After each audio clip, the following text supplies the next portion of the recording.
delighted to have you, and we think that you'll enjoy this program very much because we have two special guests who are very knowledgeable on the subject of Talmadges and their service to the people of Georgia.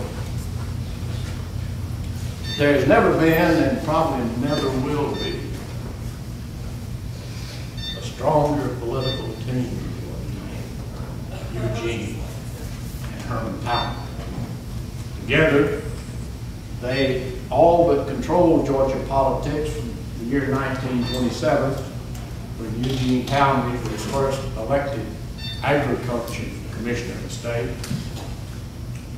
until 1980, when Herman Talmadge, his son, lost an election for another term in the United States Senate.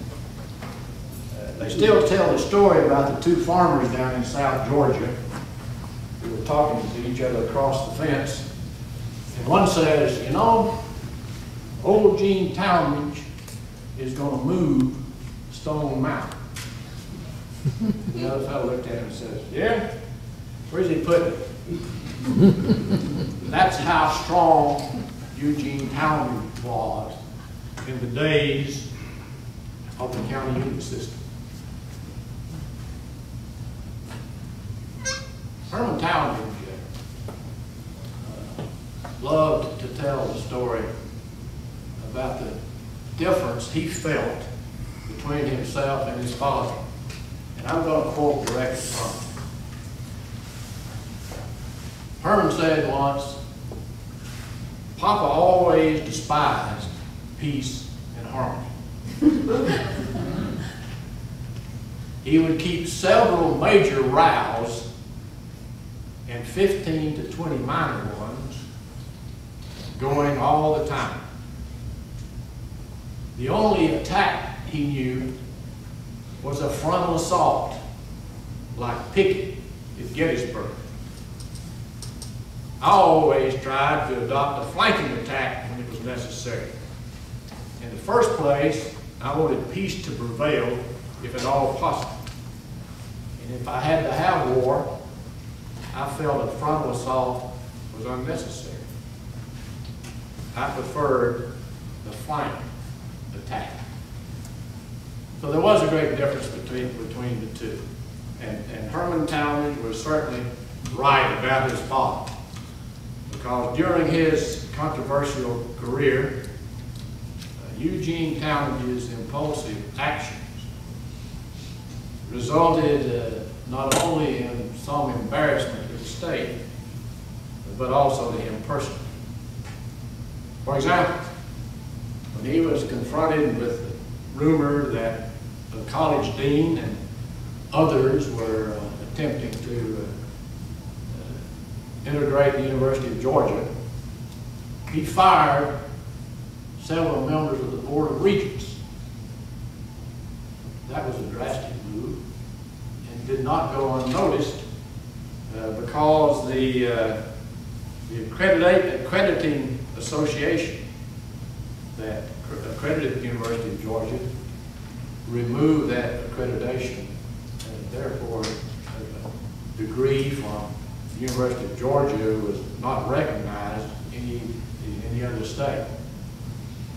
He also once used the state police to arrest the state treasurer because the treasurer refused to honor some warrants that he had requested because the state legislature had adjourned and left the state without a budget. On another occasion, Gene Talmadge called out the National Guard to deal with a group of strikers in a textile mill over in southwest Georgia. So Eugene Talmadge was indeed a fiery, strong, dictatorial governor, and he enjoyed it. The people of Georgia really were amused, but not always impressed by Gene Talmadge's governing. I remember reporter from the Atlanta newspapers with whom he seldom agreed this question. Do people think I'm a damn fool? And the reporter said, well, Governor, I'll be honest with you. Some think you're a damn fool. Some think you're a dictator. Some think you're a demagogue. And some think you're a plain crook. Still others think you're just mean as hell. So without missing a beat, Talmadge replied, I am. I'm just mean as hell. But despite their differences on when, where, and how to wage political wars, the two Talmadges built the strongest political organization ever known in the state of Georgia. Their influence on state politics was not only in the state capital, but throughout the state. Talmadge's influence could accurately be compared with such political machines as the Longs in Louisiana, Curley's in Massachusetts, the Daley's in Illinois, and the Crump machine in Tennessee. Now, we've discussed from time to time the county unit system. How many remember the county unit system? Well, that's a pretty good number. But those of you who don't remember, let me take just a brief moment to explain it. In 1917, the Georgia General Assembly passed what became known as the O'Neill Act, which provided that each county in the state of Georgia, regardless of its population, received at least 2 unit votes. Georgia had 159 counties. The candidate winning a plurality of votes in each of those counties received the unit votes assigned to that county. Does everybody understand that? Mm-hmm. Okay. That meant that 121 Georgia counties with the lowest population got 2 votes. 30 counties with the next largest population got 4 votes. And the 8 most populous counties in the state got 6 votes. Thus, 55 counties with a combined population less than that of Fulton County, which of course was the state's largest and home to the city of Atlanta, state capital. 55 counties with a combined population less than that of Fulton County had a total unit vote of 110, while Fulton County had only 6. So it's easy to see that rural areas dominated Georgia politics at that time. And of course, rural Georgia was very happy with that. In fact, they'd like to have it back. Unfortunately, the Supreme Court won't let them.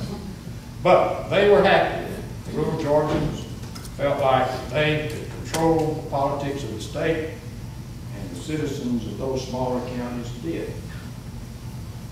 City folks didn't like it much because the candidates could run for office and they could ignore the major cities in Georgia, which relieved them of the necessity to make promises that they didn't want to keep in order to win an election.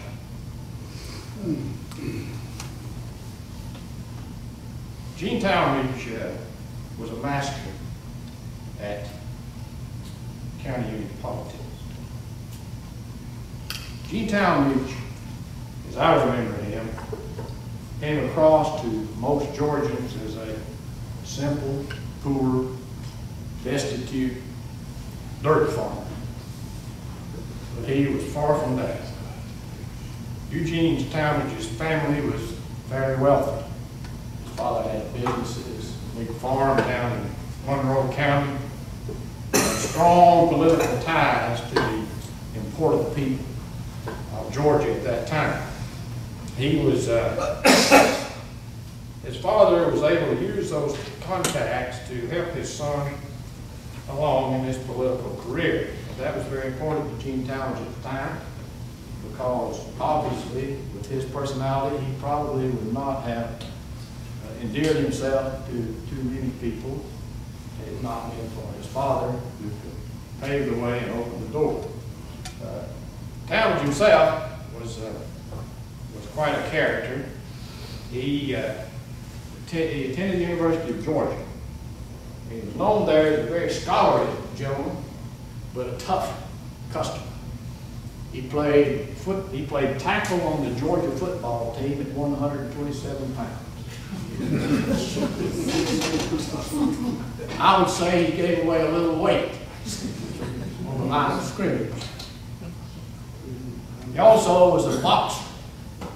At 127 pounds, Eugene Talmadge was quite capable of taking on any heavy weight on the campus, and often did.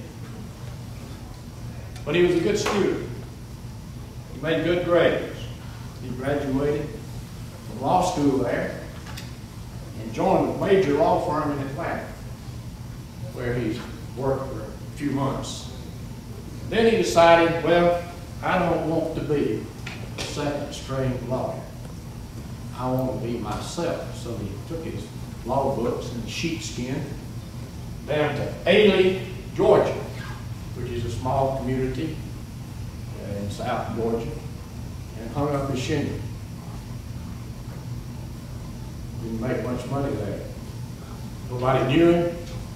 He had no experience. The courthouse crowd would not accept him, so he became a horse trader.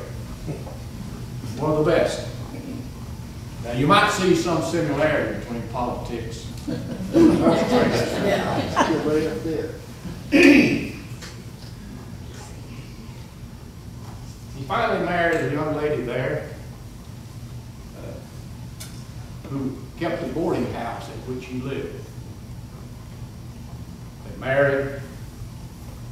They moved to McRae, Georgia, where Talmadge had bought some property there and built a large house known as Sugar Creek.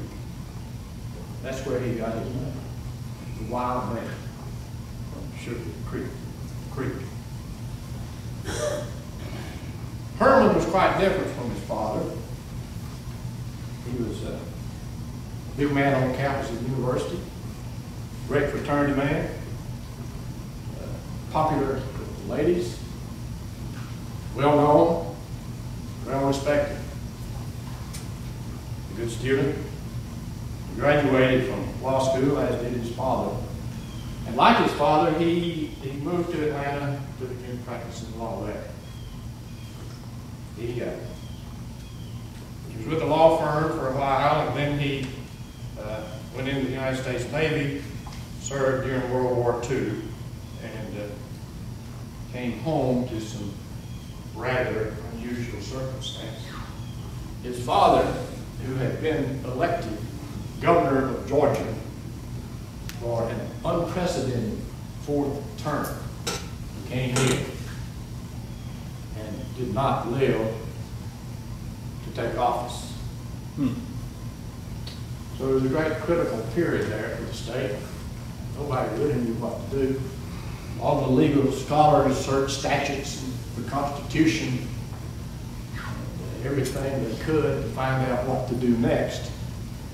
And a strange thing occurred. There was a provision in the Georgia Constitution that said that the legislature would elect the governor in the event the governor-elect was unable to assume the office. And so that brought up a lot of possibilities. The Constitution said that the legislature would choose the governor from among the two highest vote getters in the general election. Now, Eugene Talmadge had, of course, won the election and passed away. And Eugene Talmadge knew long before he passed away that he was dying. So he called two of his friends into his hospital room. And he said, in effect, these words: "Fellas, I'm not going to make it, but the doctor won't tell me. So here's what I want to do. I want you to help me select someone to take my place. And I suggest that someone be Herman. Because Herman is a very bright young man, and maybe one day he'll be senator." And so those two individuals, whose names I will not mention, went to work. And they went to see an old fellow named Roy Harris. Well, he wasn't old at the time. Y'all remember Roy Harris? We talked about it. Yeah. Roy Harris searched the Constitution, read it, reread it, and even reread it after he reread it, and found, he thought, the very way to make Herman Talmadge governor. That was to persuade the Talmadge people to scratch out Eugene Talmadge's name on the general election ballot and write in Herman's. And they did. Eugene dies, situation advances, it goes before the legislature. Herman Talmadge had secured a number of write-in votes, but not sufficient to put him second or first in that ballot. And so the Telfair County delegation challenged the vote count when it was taken at the General Assembly and asked for a postponement because an envelope containing 58 uncounted votes was discovered in the courthouse in Mac Ray. And they wanted those votes included in the canvass, and they did. And those votes, strangely enough, were for Herman Talmadge. So that gave Talmadge second place in the number of votes that were considered the two candidates. And the General Assembly elected Talmadge governor of Georgia, as was its constitutional duty. Well, the election did not please the governor at that time, Ellis Arnold. You remember talking about Ellis Arnold? And the Rivers people, the Rivers crowd, remember that? Well, Ellis didn't like that, so he would not give Herman Talmadge the office. He sat there in his office, and Talmadge goes down, says, "Governor Arnold, I get duly elected now, I'd like you to surrender the office." Arnold said no. He said, "You're a pretender." Talmadge, of course, exercised what I would think would be his constitutional right to be governor of Georgia. Well, there's another little catch in there. The state had passed a constitution that, for the first time, called for the election of a lieutenant governor of Georgia, whose duties were to replace the governor in the event of death or disability. The fellow's name was Melvin Thompson. Well, Thompson said, you know, I'm the governor. So for a little while there, he had three. And Mr. Arnold, who was the outgoing governor, who said, I ain't giving it up until I'm duly succeeded. You had Talmadge, who was elected by the legislature under the provisions of the Constitution. And you had Thompson, who was elected lieutenant governor, but had not yet been sworn in. So here we go. Three governors, real brouhaha in the county. So finally all of that was settled when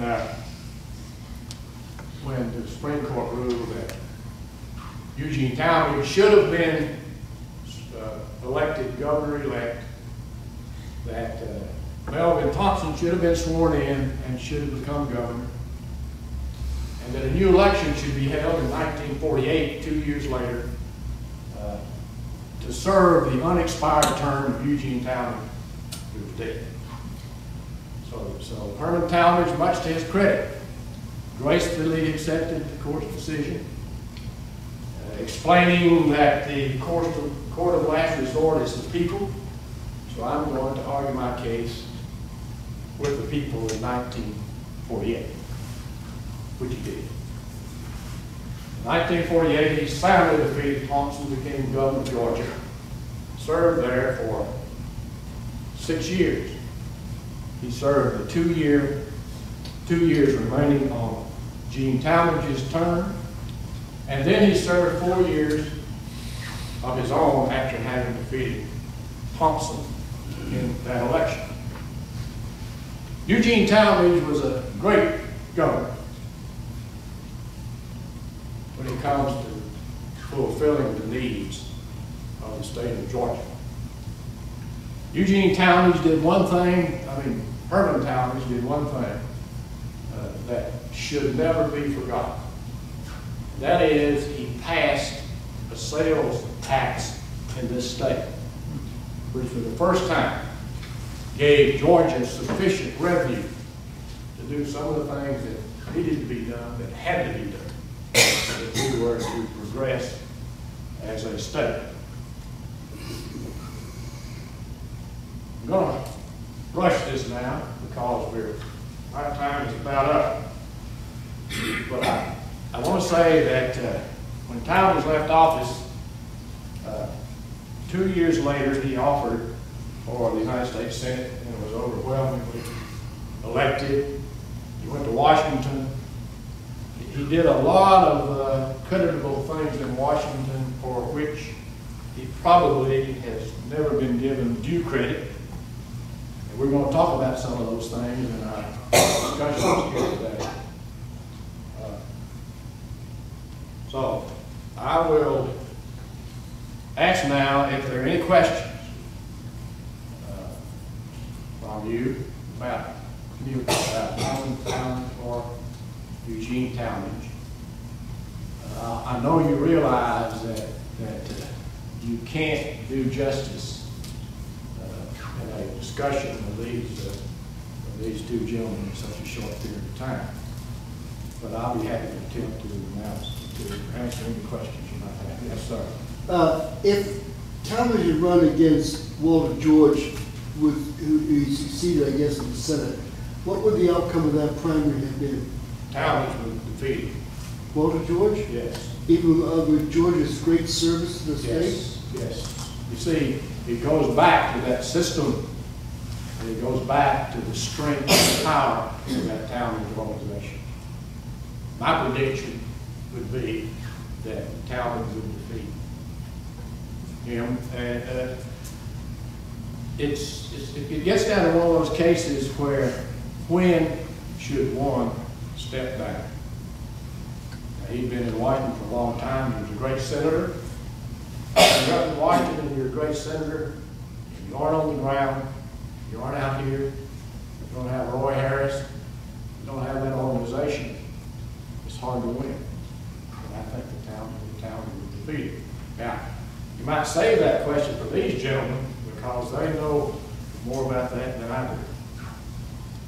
Any other questions? Yes, ma'am. Expand a little bit more on Eugene's contributions beyond the sales tax. Herman's? No, Eugene's. Oh, well, Eugene didn't do the sales tax. Herman did the sales tax. Oh, I'm sorry. I misunderstood. And he financed the construction of schools and the entire complex of the state capitol, the state office buildings, through the use of authorities, state authorities, which gave school building authority, which gave them it's a method of borrowing money without borrowing money. The state does not borrow money, the authority borrows money. And the campus there was badly needed. People were sitting on top of each other, the old captain. So he built the highway, transportation building, the legal building, and others. But he did much more than that. He was, I love to tell the story that, as I recall, back when I was a youth, and I was at a meeting, a business meeting with a group of individuals when Senator Talmadge got up and spoke about Georgia's natural assets and state parks and why it should draw more tourists than it presently did. So he announced that he was going to put an additional sum of money in the state budget in order to promote Georgia. And he said this. He said, you know, one tourist is worth 10 bales of cotton. And a hell of a lot easier to pick. But as he was in the Senate, he was an advocate of wise use of our natural resources, and our timber industry here thrived under Talmadge. Our agriculture thrived under Talmadge because he took the time to pay attention to those things. And guess why? Because they touch local people who voted in counties that had unions. He didn't build any super highways through Atlanta.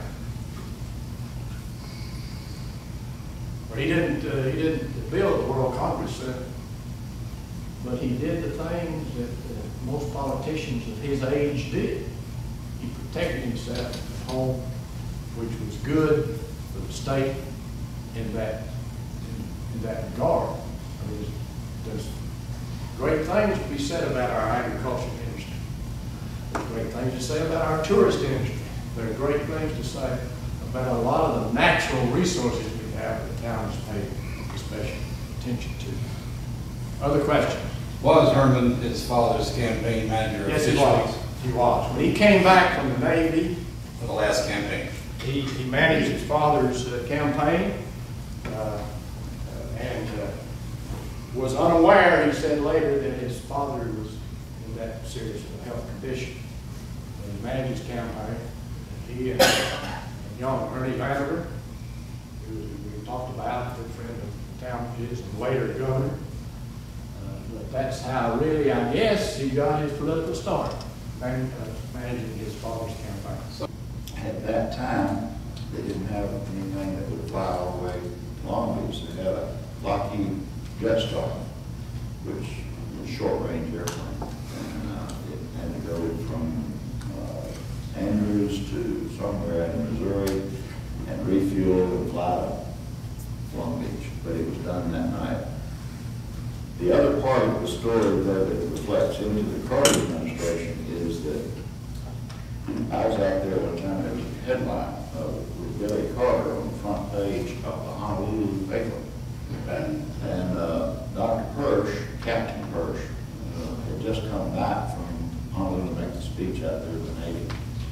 And he laid that thing out and he says, does Senator Talmadge know Jimmy Carter? Yeah. Would he call him about what? And he said, something's got to be done about this fellow. I saw him, he's out there, and if he doesn't get help pretty soon, he's going to die. So, literally that night, Talmadge called the White House, talked to the president, told him what Dr. Persh had said, and they asked for Dr. Persh to come meet with him at the White House, which he did about 2 days ago.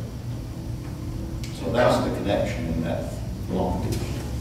I'm sorry, folks, we've run out of time, but it has just been interesting.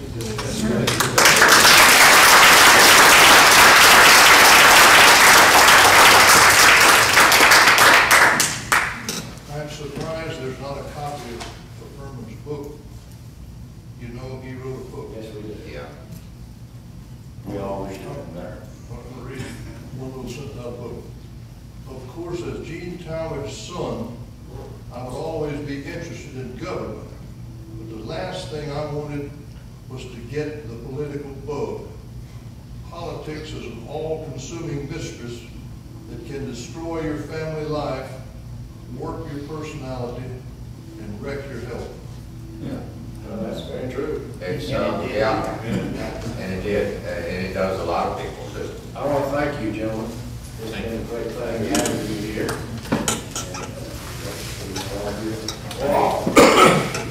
Thank you. I have one question. Would Herman Talmadge today have become a Republican or be grown up as a Republican? Well, if he were just starting out in politics, he probably would be a Republican. Thank God. We didn't get to that. I had that question to ask, we just didn't get to it.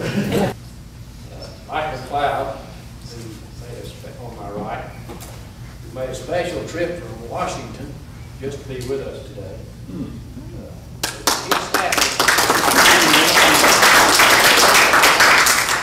Was a key staffer for Senator Talmadge for many years and served as general counsel and staff director of the Senate Agriculture Commission, a committee of which, of course, Senator Russell chaired.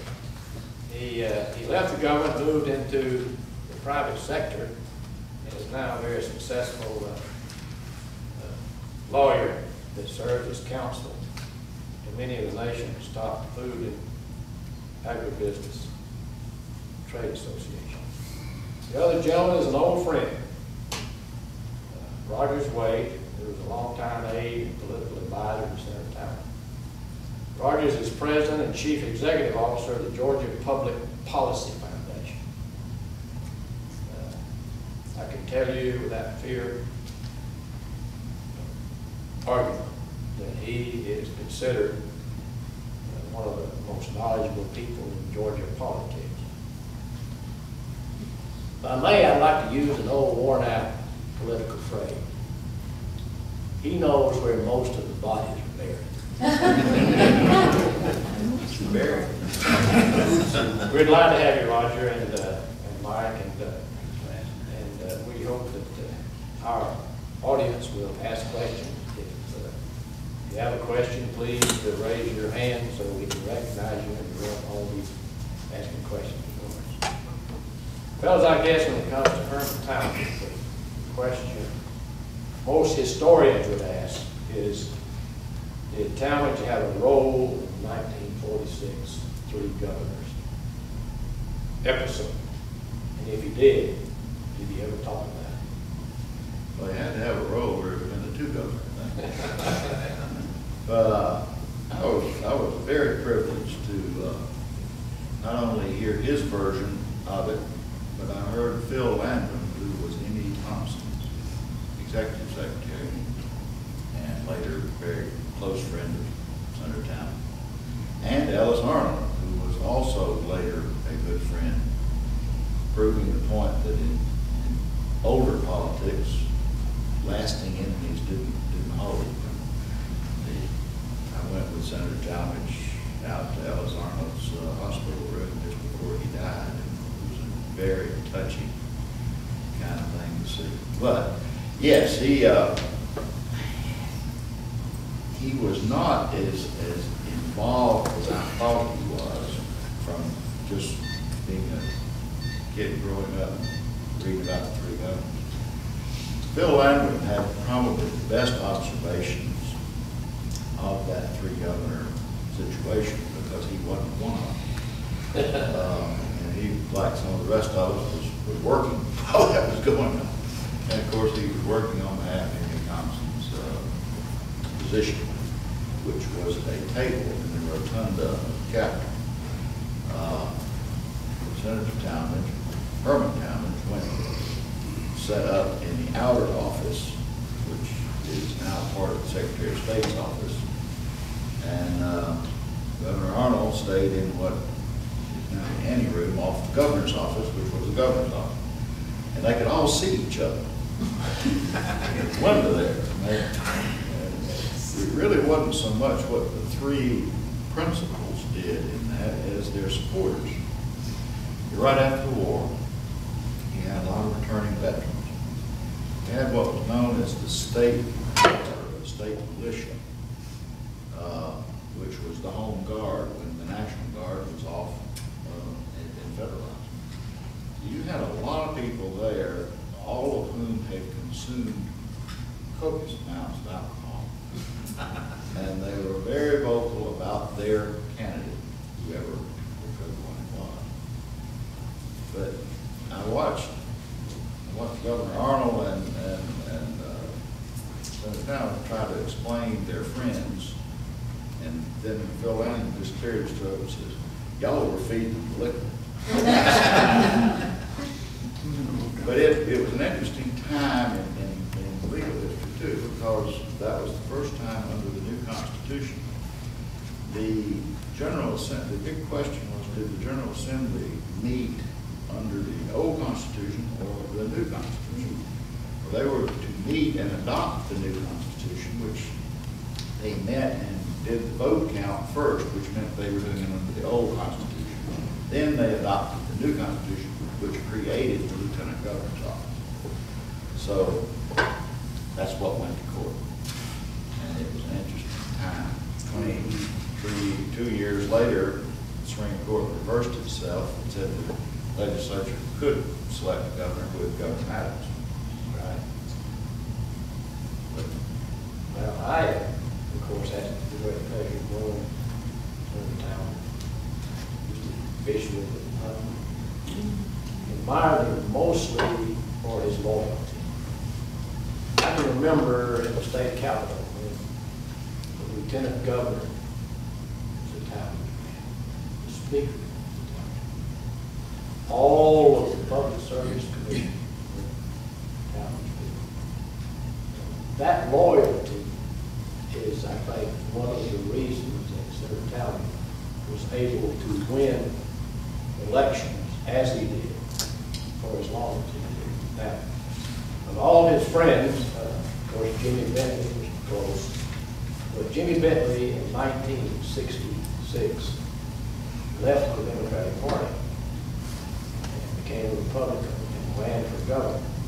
So did other friends of Talmadge, the Agriculture Commission and others. What did Senator Talmadge really think about that switch?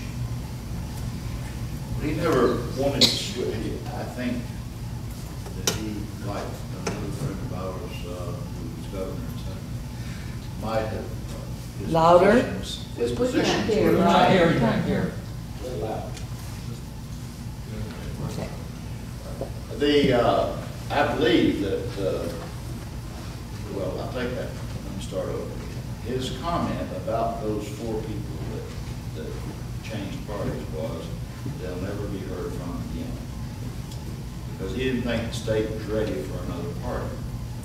Up at that time, and up, I guess, through until the early 70s, you had 2 parties. You had a Talmadge party and an anti-Talmadge party. Those were the 2 parties that you had. And those 2 parties break down almost exactly the same philosophically now. So it's really kind of interesting to see. But he didn't think that they would go far or ever get elected again, and they did. Yeah. 1966 was the year that Lester Maddox beat Talmadge's old foe, Ellis Arnold, in the Democratic primary, and faced another Talmadge friend, Bo Calloway, in the general election. What were the senator's thoughts about that race? Well, I wasn't there, but in talking about it at later times, he remember that Ellis Arnold really was a spoiler in that race, almost to the same extent that, well, in some ways, he was the 3rd man in that race. It was between Governor Maddox and then Congressman Calloway. Congressman Calloway stated at the time that he ran as a Republican in 1964 that he had always been a Talmadge supporter. He was continuing to be a Talmadge supporter. It didn't matter whether it was an R or a D. Senator Talmadge was always very helpful to both Calloway when he was Secretary of the Army and other things that he did. But he also was very very fond of Lester Maddox. He spoke very highly of Lester Maddox. And in many different conversations, I've heard him go into great detail over some of Governor Maddox's appointments, being some of the best that had been done by anybody in recent time. They include his press secretary. I don't believe I heard favorable comments. Well, Mike, you worked in Washington day to day with Senator Talmadge. Well, from my perspective, and I see a few young people in the audience, it was pretty heady for a poor young kid from South Georgia to come up there and be writing national legislation. But the thing about Talmadge, there was a public image, I think. People thought he was pretty stern and not very warm and friendly. And he did kind of keep a barrier between him, so he was not an easy guy to get close to. But once you had his confidence, as Rogers knows, once you proved yourself, I mean, it was like carte blanche to do anything that your ability would allow you to do. And I would say to any young person, if they could ever get in a situation like that while they're young and don't have a lot of family responsibilities, because these jobs normally don't pay too much when you're starting out, that's the best opportunity you could ever have. We did a lot of new and innovative legislation, and he was always, the knock on him, and the strength when I got there is Talmadge doesn't have any new ideas. He didn't want to do anything new. Once I started working with him, it was quite the opposite. He would push me to come up with new solutions to problems. I mean, one of the things that I bet none of you ever heard of, but last time I looked, it's still in the tax code. This is outside of agriculture. Most of my activities were in agriculture, but this is before I got to be chairman of the Ag Committee. He was always concerned about the problem that we had high welfare rolls, and we had all these job training programs that were not training anybody to do anything. So, we decided that we ought to try to get the tax code enacted to give a 10% tax credit to an employer that would hire somebody off the welfare rolls. And I think that's still in the law. But that's the kind of thing that he liked to do. He liked to think quite, oh, and this is a sidelight I just thought of. I was a young LA, and we had a undersecretary come over from the Nixon administration, and you all won't believe who it was, Daniel Patrick Moynihan, who started his career as an aide for for President Nixon, and he was speaking to us, and of course we were all impressed. And I stuck up my hand. I said, "Well, we have this idea about tax credit for job training. What do you think about that?" Well, he says, "First of all, you can't use the tax code for social policy." I mean, end of discussion. But in fact we did, and that's just one of the things. And he was, but you know, he was always. He was not the kind of guy who would sit down and figure out a solution. But if he had somebody that was willing to work on it, he would prod you to come up with it, like rural development. And you spoke about that quite a bit, about his rural base.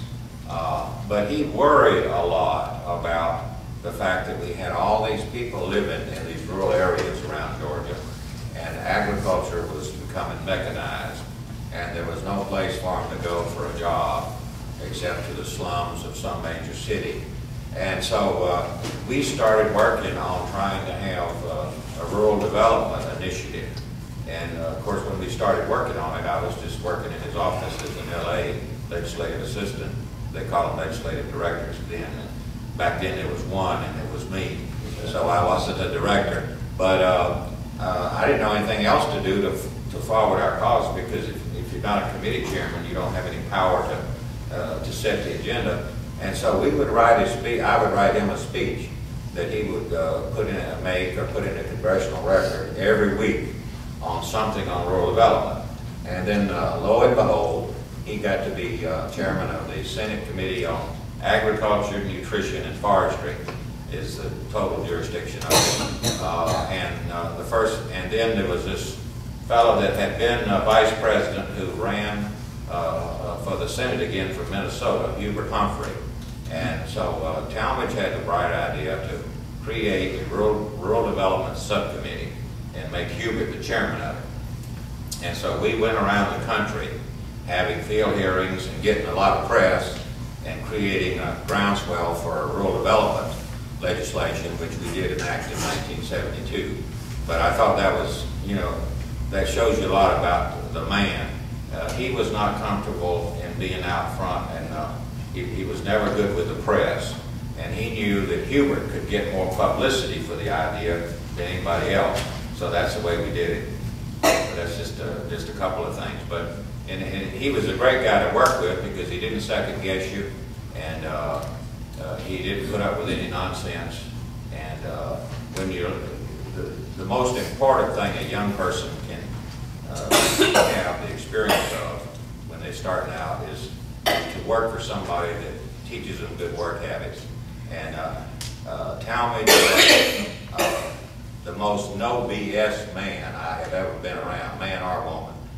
He would not put up with any BS or small talk for a moment, and he wouldn't tolerate it from his staff. The only bad memory I have, but it taught me a lifelong lesson, is I went into his office one morning. You know, he started early. You had to come in and see him about 7 o'clock. Most young people don't like to go to bed early enough to be able to be real sharp at 7 o'clock in the morning. But I was trying to brief him on some issue, and he started questioning me, and then I started contradicting myself. He said, well, I tell you what, you go out and you get your story straight, and you don't come back till you've got it together. And that was the only time that he ever had to do that to me. From then on, when I went in to talk to him, I knew exactly what I wanted to say, and I knew to put it in a very few words. And his other thing too, I'm sure you've heard this before, Bob. You'd bring him a memo, and he would say, "This is too long. Put it on one page in 3rd grade English so that I can understand it." And so that was another great life lesson, because, especially for somebody that's a lawyer, because we certainly, you know, lawyers tend to go on and on and on.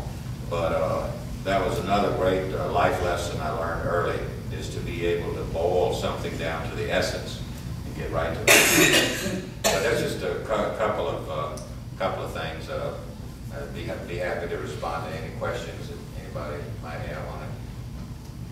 Question, Bob? Yes. You, all three gentlemen, had talked about influencing voters and staggering or engineering campaigns. Just about that time, in the 1960s, late 60s and 70s, the desegregation influence was being felt. It had started with Harry Truman, but it kept coming through LBJ.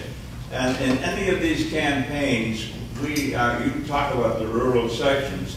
They are so heavily colored people there, black, I shouldn't use the word colored, black people there. Were they figured in your computing of an election campaign, seriously figured in? Yeah, I would say yes. In the time I was there, Rogers can comment because he was more on the political side. To be frank with you, I was more of an issues man, and Rogers was more of a political person. But no, in the initiatives that we did in the Senate Agriculture Committee, the U.S. discovered that they had hunger in America about that time. You know, all of a sudden, oh Lord, we have hunger in America. It's been there all along. And I remember a lot of senators, who was it, Fritz Hollins had hearings on it. And so it was so much concern all of a sudden that they created a select committee on nutrition to deal with it. Well, when we took over the leadership of the committee, they just merged that in with the Agriculture Committee and called it Committee on Agriculture, Nutrition, and Forestry. But in answer to your question, that was a big part of our effort on expanding the food stamp program, school lunch program, the school breakfast program. Talmadge was very supportive of that, and one reason was the black constituency, and the other was the black colleges, the 1860 colleges they used to call them. That he had me work with them on trying to get more funding for them, the historically black colleges. But yeah, that was the time when he was making the transition from the past, segregation is past, to trying to be more responsive to the black electorate. Food stamps came about in that time, might not know about the time. The original idea of the food stamps was surplus commodities. And it's interesting that at least in my time up there, an alliance with Andrew Young was put in because we couldn't get votes in the House pass food stamps or any food stamp legislation. So we had to have someone on the House side that could speak for it. And Andy Young had just gotten to Congress about that time and was the spokesman for food stamps and agricultural commodities. Strange day. Well, I don't think that the public knows the role that Senator Talmadge played during that period of time when Governor Vanderbilt was in office, what counsel he gave Vanderbilt on the crisis that he had with the schools and the University of Georgia. Talmadge never made any public statements about it or took any credit for it. That's right. That's right. He, during that time, and Governor Vanderbilt mentioned this in an interview that I watched and sat in with him on. And it was after Kennedy had gotten the Democratic nomination, they called the Congress back in session. So you had John Kennedy as a senator sitting on the floor. You had Lyndon Johnson as vice presidential candidate and majority leader on the floor. And you had Richard Nixon as the vice president of the United States with lots of floor access. So you had a rump session going on, and it was probably chaotic. But a lot of things had happened, and segregation, integration was moved, was a very big subject in 1960. Those remember those things. Governor Vanderbilt called Senator Talmadge and asked him if he would set up a meeting with Jack Kennedy without press. And so they did. And it was in one of the smaller offices over in the Capitol. And Governor Vanderbilt told this story to Governor Sanders and George T. Smith in this meeting. And I've never heard it before. But he had Kennedy come in, and they sat down and said, look, we'll support you. I'll support you in Georgia if you don't send in federal troops and let us solve the problem.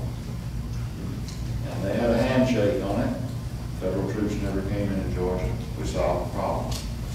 I'd never heard that story, and Senator Talmadge was still alive at the time. I did hear it. And 15 minutes after I was out of the room, I was on the phone to him. Yeah, it's true. Didn't know where you want to talk about it. Well, he played a major role in that. There's no question about that. Before we get to 1980, which was a dismal year for the Senate, I'd like to ask this question. Senator Talmadge was, of course, known as a segregationist, which he admitted. Although in later years he became softer on that subject. He was a great friend and admirer of Dick Russell's. Dick Russell was a great friend and mentor of Lyndon Johnson. How did Senator Talmadge get along with Lyndon Johnson? Well, a story of details, Mike was there with both of them, but he said that Senator Johnson would size people up. And we thought that when he came that Johnson looked at him as possibly being maverick and somebody that might not fall into his general orbit. But at that time, Texas was still considered a southern state, and Johnson was considered part of the Southern Caucus, which was chaired by Dick Russell. Now, Johnson, as he moved into the desire for national politics, moved away from that caucus. But it was a fairly gradual turn, and Senator Russell and he were still fairly close.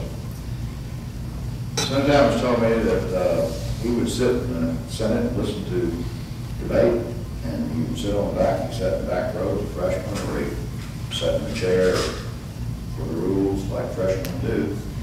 And every once in a while, when it was quiet, that Lyndon Johnson would come over and sit down beside him. They'd talk about fishing and hunting, anything that they could come up with that was in common, and said a few times in politics. And we finally, after about the first year there, Johnson asked Senator Talmadge if he would help him with a vote. Talmadge says, "No, you can't do that. Don't believe you're right." And he said, Johnson looked him in the eye and said, "Okay, you got to vote with me when I am right." But he really thought that Lyndon Johnson was probably one of the best majority leaders from effectiveness that the Senate had ever had. Not his worst president. Well, now let's get to 1980. Senator Talmadge had some personal problems. He was up for re-election. As I recall, he had three major opponents. One was Lieutenant Governor Miller, one was Congressman Mathis, and one was Carl Sanders' protege, Norman Underwood. The Talmadge-Miller battle was severe. What were Talmadge's thoughts during that campaign? You got to remember, you mentioned it, that what went into this was Senator Talmadge's son had drowned. And that led to other personal problems. He was also in a very bitter divorce. And that's all by itself. But he really was operating on about 4 cylinders, I think, during most of that year. He was certainly not up to his normal speed. And it's interesting that the challenge was perceived in the Democratic primary. I don't think anybody, including the 3 principals in the Democratic primary, thought that the Republican McNally stood a chance of winning a statewide election at that time. And it really wasn't part of anybody's calculation that I know and talked to. The Lieutenant Governor ran from a much, I guess, to the left of the senator. Norman Underwood ran somewhere along trying to figure out where he was in the middle, and got banged around pretty heavily because he was a last-minute entry into the campaign, since he had been a part of the Talmadge staff planning up until a week or so before he announced. But that being another story, it was bitter between Zell and the senator, and it was a very bitter campaign. The interesting part that you can look at in retrospect 26 years later is that the two of them are very much alike. They're both introverts. Neither one liked being in crowds. They're both smart. They're both historians. went to bed. Another factor in Talmadge's defeat that time is I had left him and to go into private practice by then, but I was, like all of us who had ever worked for him, we were trying to do what we could. But we didn't know how to raise any money.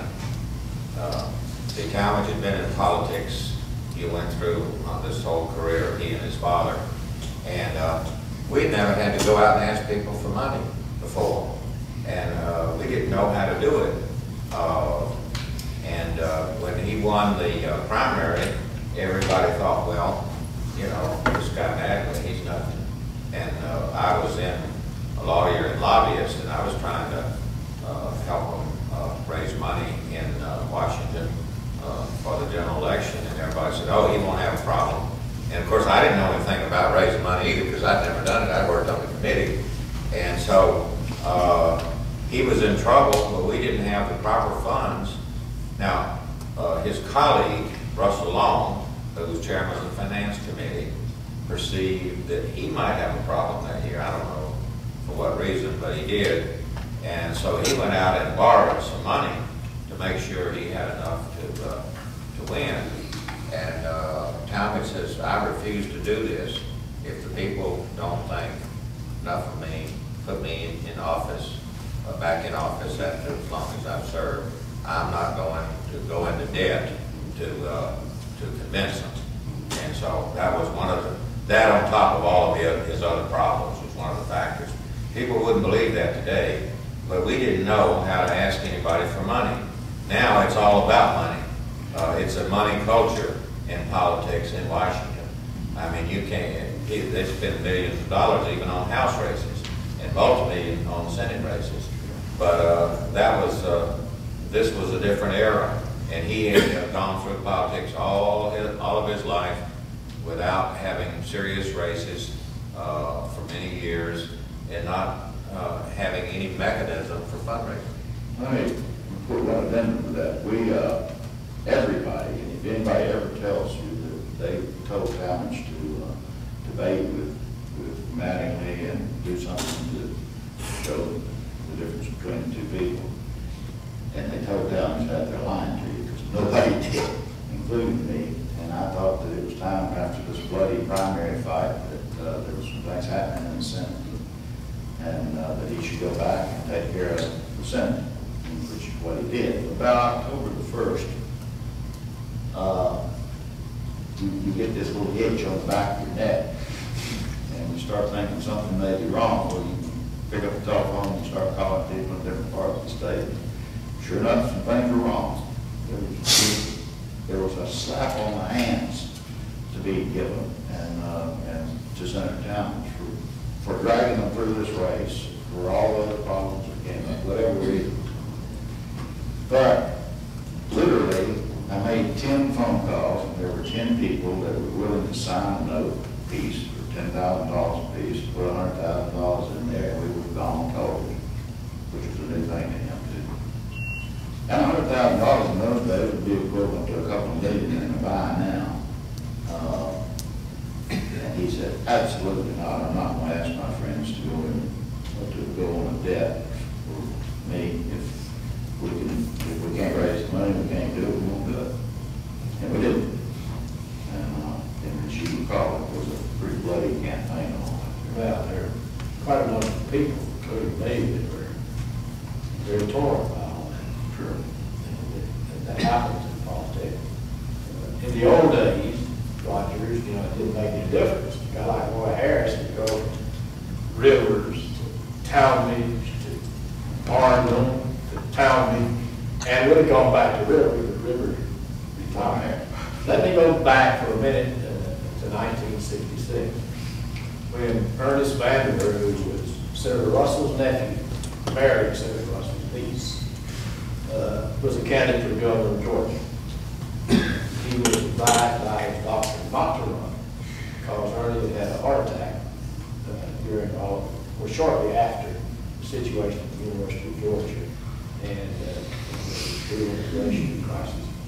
And his doctor said, Ernie, you can't run, you'll kill you. He goes to Washington, D.C., Now, he tells Talmadge, look, I can't run. You got to run. Because if you don't run, then the governorship is going to fall into the wrong hands. Talmadge announced that he was considering to be a candidate for governor of Georgia. He came on to Lovejoy.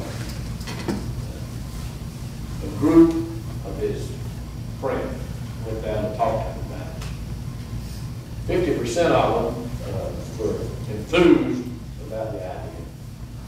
The other 50% thought it was absurd. So finally, the outcome was that he did it. But did he really seriously consider giving up that Senate seat to become governor? And if he did, was it because he preferred to be governor rather than senator? Two questions. First question is, did he ever really consider doing it? The answer is no. He told me that he gave an answer that could be interpreted whichever way you want it to be interpreted. Some people considered that the answer was that he was considering it. He didn't say that he wouldn't consider it. Typical Talmadge. It was a very typical Talmadge answer to a question he didn't want to answer. But the bottom line was no, he never, I don't think, ever seriously considered giving up that Senate seat. Although he was, this was before he got to be committee chairman, he was very antsy just being a senator. He said, when I was governor, I could sign an order to get something done within one day. Here in the Senate, all you do is talk. But when he got to be a chairman of a major committee, his attitude changed, because then he could set the agenda and move legislation and get things done. That's part of the answer to the second question. Yeah. I never thought of that.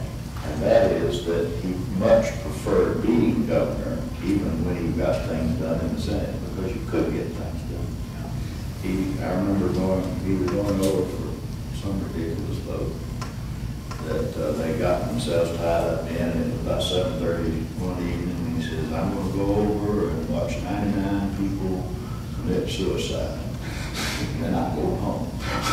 He carried his briefcase with him. Well, do you think that Senator Talmadge ever recovered from losing that race in 80? Yes.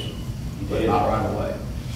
Not right away. I think. Question. Yeah, not all that many senators have been censured.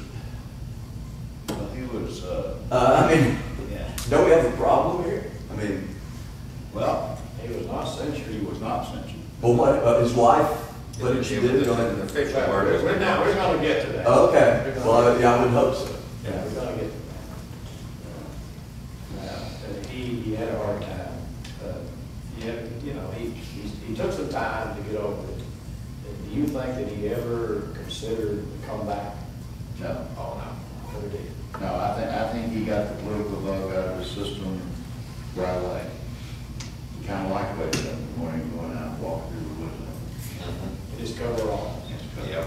Well, let me ask you this question. Although he and Zell Miller were not friends after that race, did they ever make peace?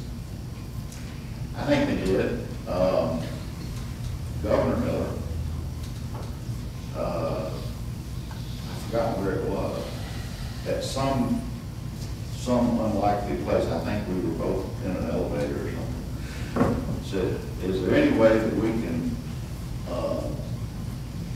do you think that Senator Talmadge would welcome an overture from me to try to put this thing in, something to that effect? And we were trying to think of some public way, since neither one of them really were humble people, to do it. And so really we took several months. And Senator Talmadge lived in Hampton, Georgia, and on US 41, which runs from Jonesboro down to Griffin. road that he had built when he was governor. And so we thought that that might be an appropriate thing, so Governor Miller said that he thought that was an appropriate thing, and so they named the road Herman Talmadge Highway, which caused a public event to occur, the dedication of the highway. I think that in Senator Talmadge's case, that he didn't know what Governor Miller was going to say when he came there that day. And I'm positive that Governor Miller didn't know what Herman Talmadge was going to say. I think both of them were a little antsy about it. But the interesting thing was that Governor Miller said that he had, referring to the 1980 race, that he had ventured into politics. He learned a lot from Herman Talmadge over the years, and he learned the most in 1980 when he went to HETU and got his doctorate in political science. Let me say this, I will never forget attending that ceremony and remembering what Senator Talmadge said, which was, and I think I quote directly, the older the governor gets, the wiser he becomes. I believe that's an accurate quote. How would you like to see what Senator Miller said about Talmadge on the floor of the United States Senate? I liked it. I read it. I liked to hear it.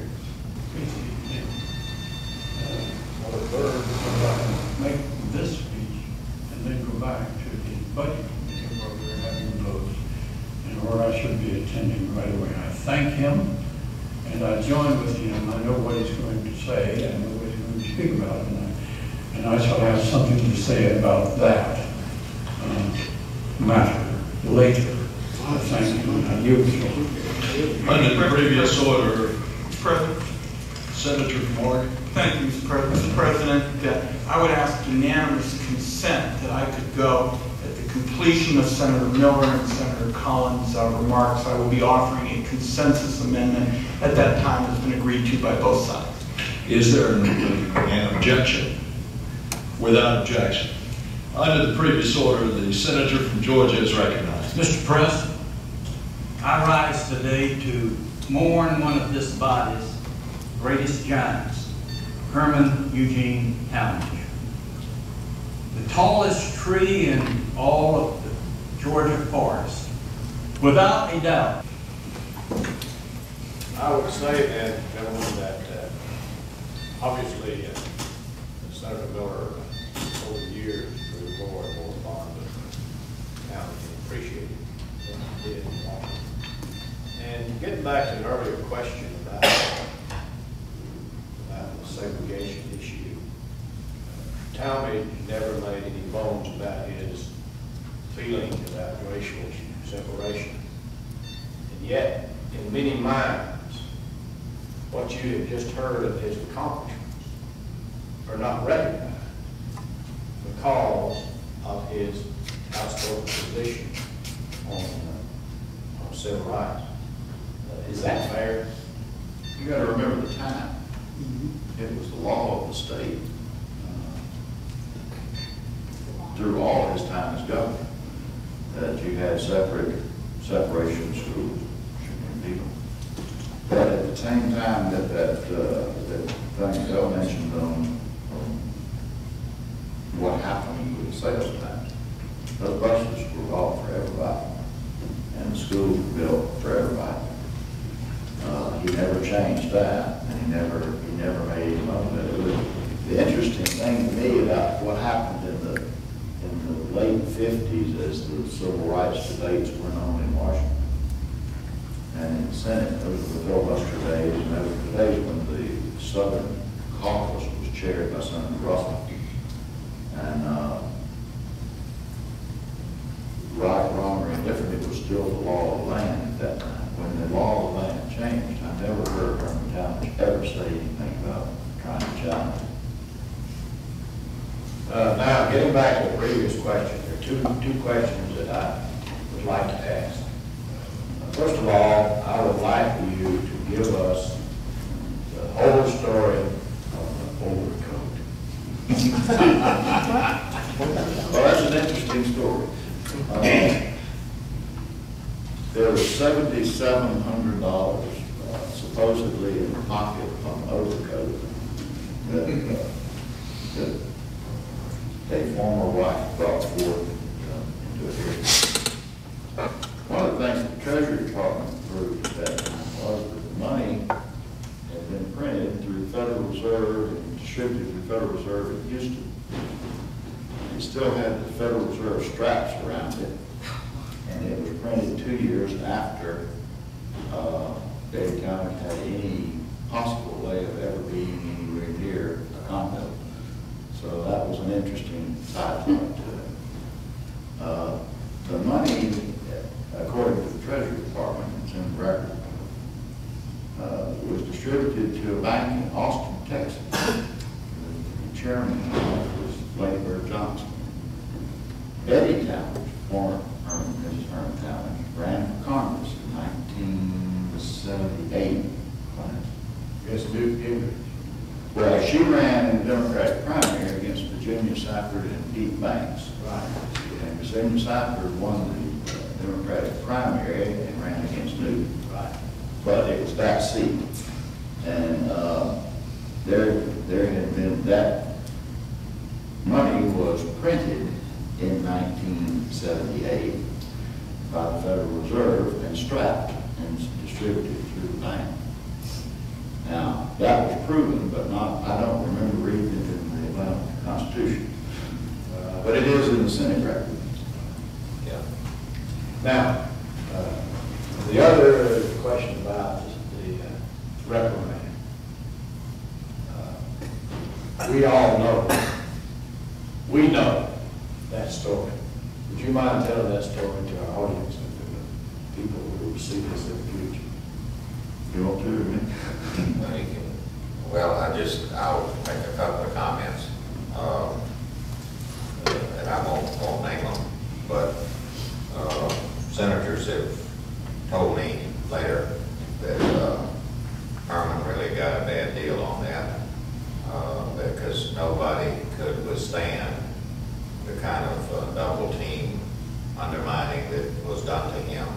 You had a situation where his administrative assistant, chief of staff, stole money out of his account, office account, and went to jail for it. He was convicted, as you recall, and actually served hard time for it, and denied it and claimed that he was doing it for Talmadge. But obviously the court didn't feel that way, meant you would not have gone to jail.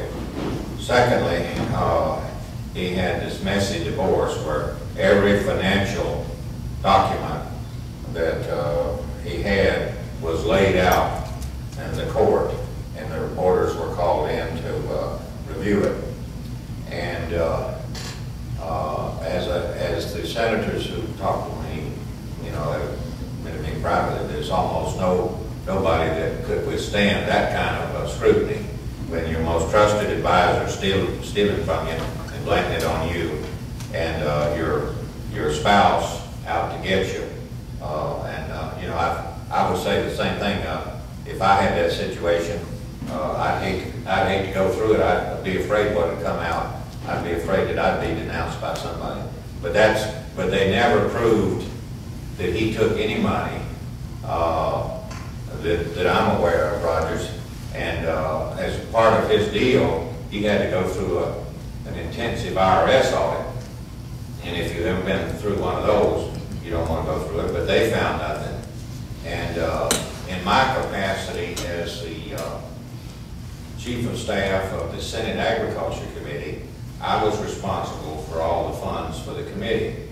And so they assumed that something was wrong with the Senate, his Senate office account, so there was probably something wrong with the committee accounts since he was chairman. So they came up and looked through all my committee accounts and didn't find one thing wrong. Of course, he never spent a cent out of the committee accounts. That was something that I control for the whole committee. So that's just a couple of comments. Rogers, maybe you want to pick up. Well, the fellow that was Senator Talmadge's administrative assistant, chief of staff, prior to not being up there, was called Daniel Minchie. Daniel was a very interesting fellow. He was very intelligent, very smart. And went to the University of Georgia, got in several problems down there, but his roommate had been became a Rhodes Scholar. So in the way that Danny used to tell the story, he was a Rhodes Scholar and was even elected the chairman of the Rhodes Scholars in Washington Society. He was a great statesman. He worked for the Cotton Council, didn't he? Yeah, that was one, and then the U.S.-Japan trade. Well, and he had, that's how he came to his attention, was the Cotton Council, I believe, or the trade, whatever. Yeah, yes. But Senator Talmadge uncharacteristically decided that he would make a great chief of staff. So he hired him, and then he started asking people about it. And almost universally, after all this came out, everybody said that they told him not to hire him, but I don't think that was exactly the way it actually happened. No, it didn't, I can tell you. Minshew had opened an account in the 1974 election, and it was rigged at the Riggs Bank in Washington. The official Talmadge campaign account was Georgians for Talmadge, Trust Company, Georgia, line. Showed the difference between now and then. I think we raised about $100,000, which was overwhelming amount of money for that election, and did a 42 cents on the dollar return to everybody that contributed to it. We didn't know at that time that there was an account at the Riggs Bank. And we found that out when Senator Talmadge asked for, and we got an audit of our Senate office. And we found that Minshew had been funding a fictitious office. We didn't have an office anywhere except Atlanta or Washington, or any other office. But he had been funding one and drawing down Senate funds for it. And he had taken the checks, reimbursement checks from the Senate, typical federal type thing, cardboard, holds one ton. They're only about that wide. We had a signing machine in the office that was done from mass mail. Well, the signature on the signing machine was longer than the check was wide, so we turned it sideways and used the signing machine. We found out during all this time about this, and the lawyer, what was his name? Early. No, it was one who was helping. Oh, the one that was down. Anyway, when we found out about it, we called the Vice President Riggs. This was all I can do, yeah. But we went down at, I think it was about 7 o'clock. Guy drove back in from Maryland, opened the door, and walked through the main banking floor of Riggs, and you had those little lights that are, it's an old-fashioned bank, and these little lights over the top of the color cages, dark. We go to a little elevator that only held 3 of us to go upstairs. He shows us these accounts. Says, see, it's opened right here to the senator's signature on it. And you do this. Said, so we took all that back. And anyway, the long story short on it is that the account had been opened, and there were, and this led to long lines of people who had contributed money that had gone into either the real or the fake account, coming to Washington saying, yes, I wrote a check for $500 and da-da-da. And they had been getting thank you notes from what they thought was the senator. But it didn't. Anyway, Daniel Minshew was found guilty of pilfering Senate funds and was never actually convicted of stealing campaign funds. But he was convicted of, he was by that time the chairman of the International Trade Committee. That sets the tariffs on imports and exports and imports to the United States. And it seems that he had, that's while this trial was going on. And he had taken a large sum of money from a group of Japanese businessmen to allow, I think, Toshiba's to come into the country. And they found that he was convicted on that also. And so he served 4 years of straight.